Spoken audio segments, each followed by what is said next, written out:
pemalas dan nakal. Anak pertama dan kedua laki-laki bernama Utuh dan Uci. Sedangkan anak bungsunya perempuan bernama Dia. Mak Minah sangat rajin bekerja. Setiap hari pagi-pagi sekali ia selalu bangun untuk menyiapkan kebutuhan ketiga anaknya, seperti memasak dan mencuci. Setelah semua pekerjaan rumah beres, Mak Minah pergi ke hutan untuk mencari kayu bakar. Lalu dijualnya ke pasar untuk membeli kebutuhan sehari-hari. Utuh, Ucin, Dia, pulanglah nak, hari sudah sore. Mak Minah memanggil ketiga anaknya yang sedang bermain. Tetapi ketiga anaknya tidak menjawab dan terus saja bermain. Saat senja, Mak Minah kembali memanggil anak-anaknya untuk pulang ke rumah. Tetapi anak-anaknya menghiraukan panggilan Mak Minah dan terus saja bermain.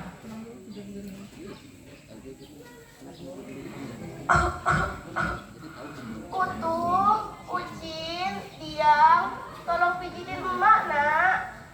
Mak Minah yang sedang sakit itu merintih memanggil ketiga anaknya. Tetapi anak-anaknya tidak menghiraukan panggilan Mak Minah. Ya Tuhan, tolonglah hamba. Sadarkanlah anak-anak hamba yang tidak pernah menuruti emaknya. Tangis Mak Minah dalam doanya. Keesokan paginya, Mak Minah bangun seperti biasa. Walaupun belum sehat benar, ia tetap memasak. Ia sengaja memasak makanan cukup banyak untuk anak-anaknya. Setelah selesai, dia pergi ke tepi sungai dan mengambil batu batangku. Batu belah, batu batangku. Ada apa kau memanggilku, wahai wanita tua? Wahai batu batangku, telanlah saya. Saya sudah tidak sanggup lagi hidup dengan ketiga anak saya yang tidak pernah menghargai dan menghormati emaknya. Kata Mak Minah. Apakah kau tidak menyesal meninggalkan anak-anakmu? Tanya batu batang. Tidak, jawab Mak Minah tegas. Batu batangku pun menelan Mak Minah. Sementara itu, anak-anaknya heran karena Mak Minah tidak ada di rumah. Tetapi karena makanan yang disediakan masih banyak, mereka tidak peduli. Menjelang hari kedua, makanan telah habis. Mereka kebingungan mencari emaknya. Mak, Mak, emak di mana? Mereka terus mencari sampai malam hari, tetapi tidak ada yang mengetahui di mana Mak Minah berada. Keesokan paginya, mereka pergi ke tepi sungai untuk mencari emaknya.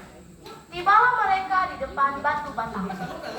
Alangkah terkejutnya mereka ketika mereka melihat rambut emaknya.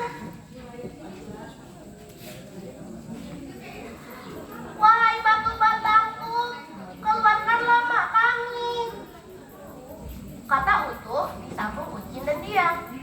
Batu batangku diam saja. Ketiga anak itu menangis meminta kepada batu batangku untuk mengeluarkan emaknya. Wahai batu batangku, kami berjanji akan menghormati, menyayangi, dan menuruti emak kami. Tolong keluarkanlah emak kami, kata Utuh sambil menangis. Kedua adiknya pun turut menangis. Baiklah, aku akan mengeluarkan emak kalian karena kalian telah berjanji. Tetapi jika kalian mengingkari janji itu, emak kalian akan aku telan kembali. Batu batangku pun perlahan-lahan membuka. Maka keluarlah Mak Minah dari dalam batu batangku. Utuh, Ucin dan Dia segera memeluk emaknya. Semenjak itu, Utuh, Ucin dan Dia menjadi suka membantu emaknya. Mak Minah sangat senang melihatnya.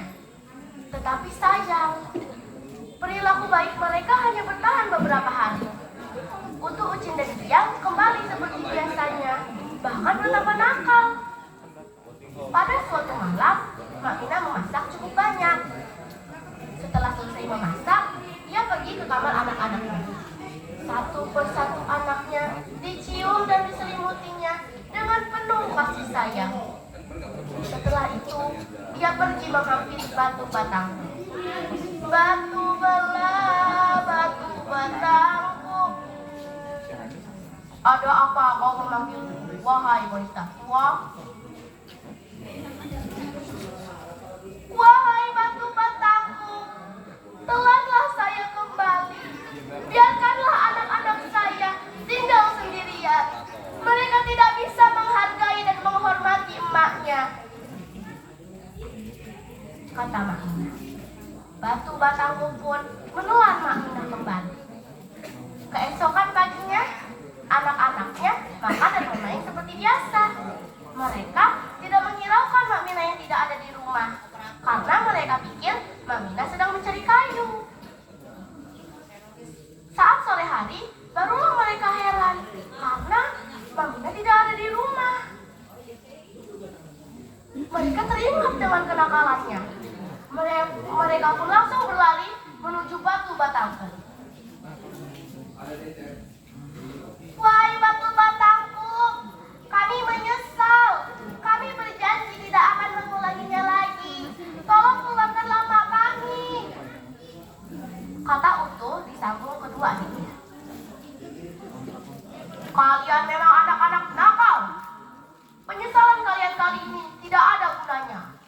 Batu batangku pun menelan ketiga anak nakal itu.